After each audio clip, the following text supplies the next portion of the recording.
Bienvenue dans les enquêtes du Nouveau Détective. Le Nouveau Détective, premier magazine d'enquête sur les grands faits divers, et Engel présente Accro au cannabis, il tue sa mère et son beau-père. Une enquête de Sébastien Deveau. Il est environ 1h du matin ce jeudi 7 octobre 2021. Aurore, une jeune femme d'une trentaine d'années, s'apprête à aller se coucher quand la porte de son petit appartement, rue Abel-Ferry dans le 16e arrondissement de Paris, s'ouvre avec fracas. Elle reconnaît le sans-gêne de son frère Diego qui vit avec elle en colocation. Mais elle n'a pas le temps de protester. Il vient de pénétrer dans le salon couvert de sang et il prononce ces mots insensés, impossibles. Aurore, faut que je te parle. J'ai fait une connerie. Je viens de buter maman et son mec. Sur le moment, Aurore reste sans voix. Elle se raccroche à l'idée que Diego a trop fumé de joint et qu'il est en plein délire. Sauf que le sang frais qui macule encore ses vêtements est bien réel. Diego Dacuna, 28 ans, un grand brun aux cheveux lisses et au petit bouc bien taillé, est le gâchis personnifié. Dernier enfant d'une famille de 5, fils de parents séparés, il s'est toujours montré difficile et rebelle. Sa mère, Karine, lui a pourtant apporté beaucoup d'affection, de même que son deuxième mari. Mais cela n'a pas empêché Diego de sombrer dans des addictions dont il n'est plus jamais sorti, le cannabis et les jeux vidéo. Cela lui a coûté ses études et son avenir. Après avoir abandonné sa formation de charpentier, il doit se contenter de petits boulots en intérim. Ces différentes addictions lui coûteront également sa vie de couple. Jennifer, sa compagne, le quittera au bout de 8 ans de vie commune en obtenant la garde exclusive de leur fille. Et cerise sur le gâteau, tout cela coûte beaucoup d'argent. À raison de 5 à 10 joints par jour, Diego dépense environ 300 € par mois dans le cannabis. Heureusement que sa mère est là pour le dépanner régulièrement en fin de mois. En 2013, la vie de Diego bascule. La même année, il perdra un de ses frères qui se suicide et le beau-père, auquel il était très attaché, meurt également. Progressivement, l'état mental de Diego se dégrade. Même si le nouveau mari de sa mère, Jacques Lafrance, est généreux, le courant ne passe pas avec Diego. Et cela malgré le fait que ce soit Jacques qui loue à Diego et à sa sœur Aurore l'appartement de la rue Abel-Ferry. Avec mépris, Diego appelle Jacques le remplaçant. Il déteste cet homme un peu strict et autoritaire qui cherche à le remettre dans le droit chemin. À chaque fois qu'il se rend chez lui, à Basemont dans les Yvelines, c'est la dispute assurée. Il leur arrive même d'en venir aux mains quand Karine n'est pas là pour les séparer. Avec le temps, la situation ne fait que se détériorer. Comme Diego accumule les retards de loyer, Jacques lui confisque son ordinateur en attendant qu'il le rembourse. La pauvre Karine, quant à elle, atteinte d'un cancer qui se généralise, s'épuise à faire le tampon entre les deux hommes. Mais bien que très affaiblie, avec ses 37 kilos, elle continue de soutenir son fils. Au début de l'année, alors qu'il lui a emprunté sa voiture et a eu un accident, c'est elle qui règle les 5 000 € de réparation. Jacques s'en offusque et lui reproche son manque de fermeté. À la fin de l'été, exaspéré, Jacques lance un ultimatum à son beau-fils. Je te préviens, Diego, si dans 6 mois, tu n'as pas payé ton arriéré de loyer, tu devras quitter la rue Abel-Ferry. Est-ce que je suis clair ? C'est dans ce contexte hautement conflictuel que Diego rentre couvert de sang à l'appartement dans la nuit du 7 octobre 2021. J'ai fait une connerie. Je viens de buter maman et son mec. Non mais attends, Diego, qu'est-ce que tu racontes ? T'as trop fumé ou quoi ? Non, je te jure. J'ai pété les plombs. Viens voir. Mais c'est du sang sur ton blouson ? Mais oui, c'est du sang. T'écoutes pas en fait ? Je viens de te le dire, j'ai buté maman et son mec. Non mais tu dis n'importe quoi là. Bon, attends.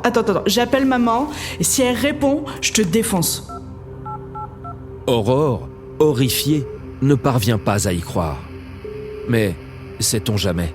Et si c'était vrai ? Elle se précipite sur son téléphone et appelle sa mère. pas de réponse. Elle tente de joindre Jacques, sans plus de succès. Cette fois, Aurore s'affole et alerte les pompiers. Allô ? Oui, bonsoir.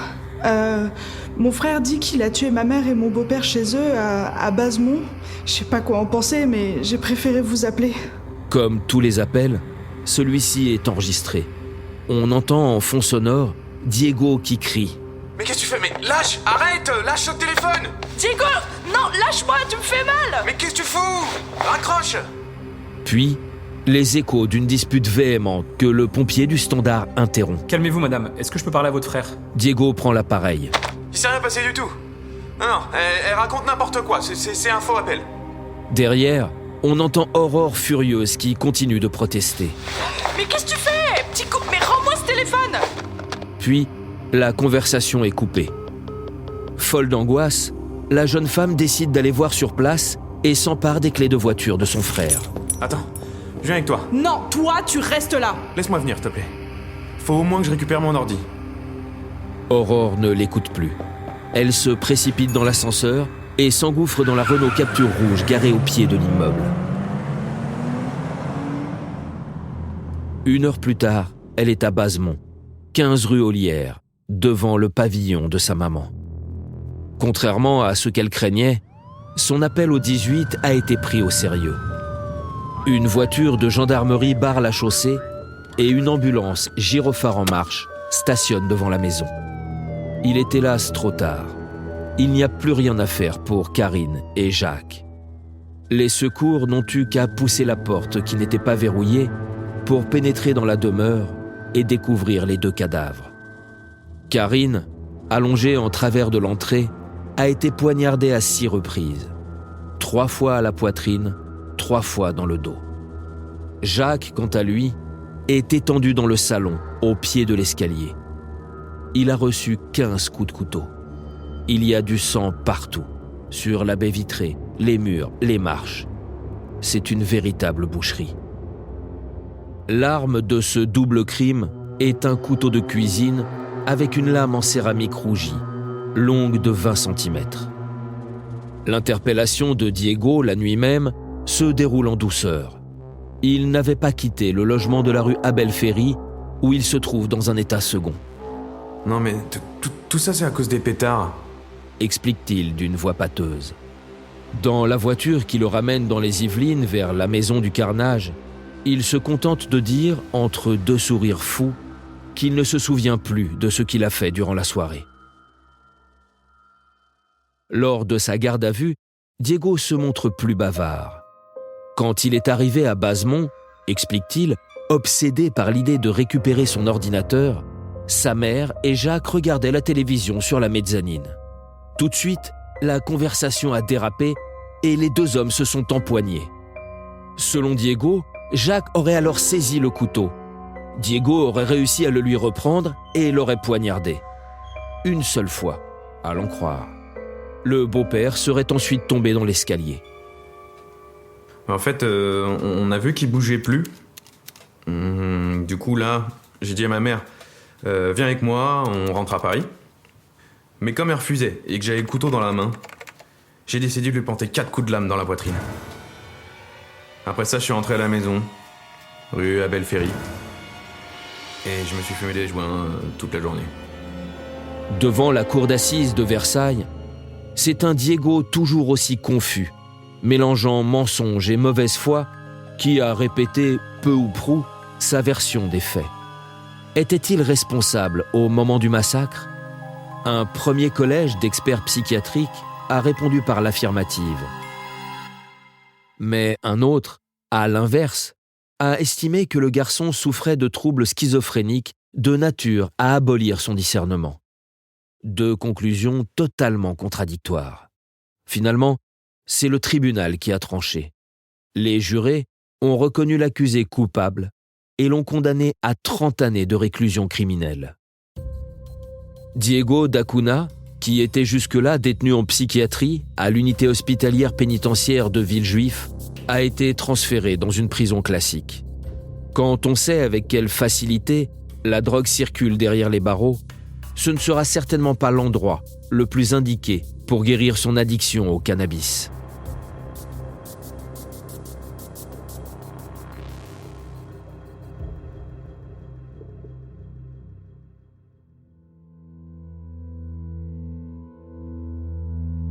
Pour ne rater aucun épisode, abonnez-vous à notre podcast sur votre plateforme d'écoute et retrouvez tous les mercredis nos enquêtes dans le magazine Le Nouveau Détective. Nos podcasts et nos enquêtes sont également disponibles sur lenouveaudétective.com.